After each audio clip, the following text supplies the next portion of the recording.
रामलीला का कार्यक्रम भारत में मनाए जाने वाले प्रमुख सांस्कृतिक कार्यक्रमों में से एक है। यह एक प्रकार का नाटक मंचन होता है जो हिंदू धर्म के प्रमुख आराध्यों में से एक प्रभु श्री राम के जीवन पर आधारित होता है।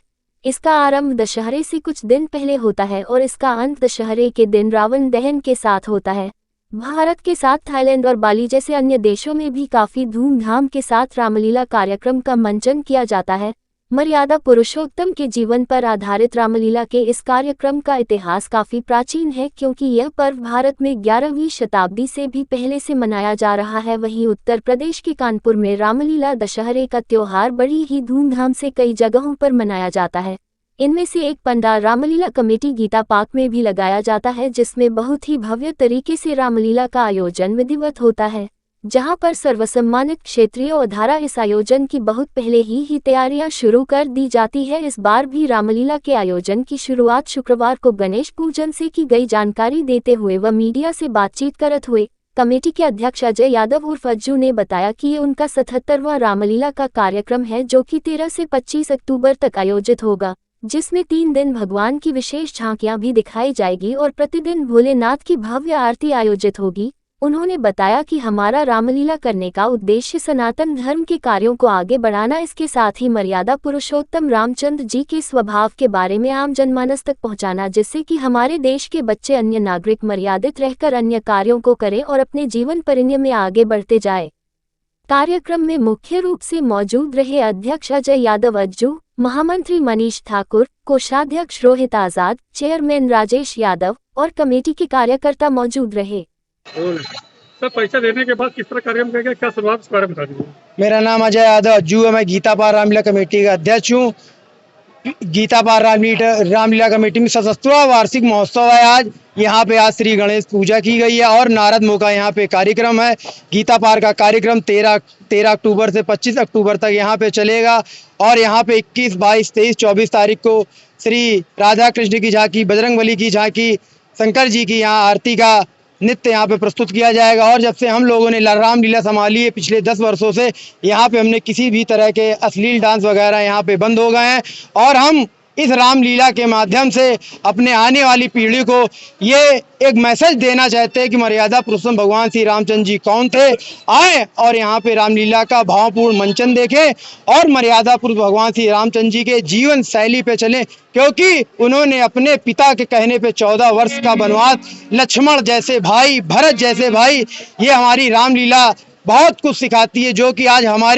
जो कि मैं लगातार मंच के माध्यम से कहता रहता हूं कि हमारी जो युवा पीढ़ी है मोबाइल के ज़माने में कहीं खो गई है, क्योंकि हमारी सनातनी सभ्यता है। हम लोग यहाँ पे इतना अच्छा मंचन करवाते हैं और यहाँ पे इतना अच्छा मेला लगाते हैं। ये हमारी सनातनी परंपरा है, जिसको हम लोग लगातार जीवित करने का प्रयास कर रहे हैं।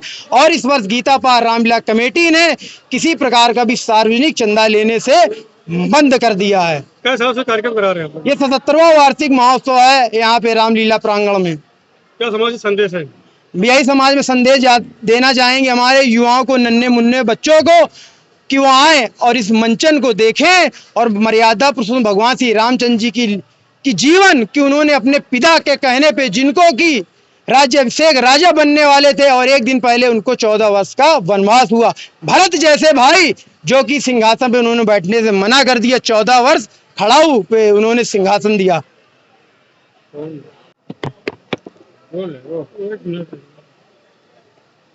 सबसे पहले पैसा देने के बाद किस तरह यहाँ पे आया, क्या हुआ, यहाँ पे क्या शुभारंभ किया गया? हम सब बहुत भाग्यशाली हैं कि हमारा जो जन्म हुआ है ये प्रभु राम के चरणों में हुआ है, क्योंकि जब हम लोग पैदा हुए थे, हमारा जब जन्म हुआ था, तब यहाँ पे रामलीला चल रही थी और वो परस्पर दिन प्रतिदिन जैसे नए लोगों के हाथ में बागडोर आती है तो नया मकाम हासिल होता है, नए नए कृत्य दिखते हैं, तो उसी तरह हमारी जो युवा पीढ़ी के हाथ में ये रामलीला की बागडोर आई तो उन्होंने कई सारे ऐसे यहाँ पे प्रयोग करे हैं जो प्रयोग शायद पुरातन के लोग नहीं कर सकते थे, और उनको बहुत बहुत धन्यवाद देते हैं यहाँ के इस रामलीला कमेटी के अध्यक्ष अजय यादव जी को, महामंत्री जो हमारे मनीष ठाकुर जी हैं और यहाँ के चेयरमैन हैं राजेश यादव जी और हम सबके प्रिय हैं पिंटू आज़ाद, रोहित आज़ाद जी कोषाध्यक्ष हैं। और ये इस रामलीला कमेटी से हमें लगता है कि कई रामलीला कमेटियों को सीखना चाहिए जो आयोजन करता है। इस बार इन लोगों ने एक संकल्प लिया है कि हम लोग किसी प्रकार का कोई चंदा नहीं लेंगे। तो ये एक बड़ा बीड़ा उठाने का होता है, क्योंकि कोई एक घर की शादी अपनी होती है, कोई महोत्सव होता है, उसको करने में लोगों के एड़ी चोटी के चूल्हे हिल जाते हैं कहा जाता है। परंतु प्रभु राम का इतना बड़ा इतना भव्य कार्यक्रम रामलीला कमेटी के माध्यम से हो रहा है, इसी के लिए मैं इस कमेटी को बहुत बहुत धन्यवाद देता हूं।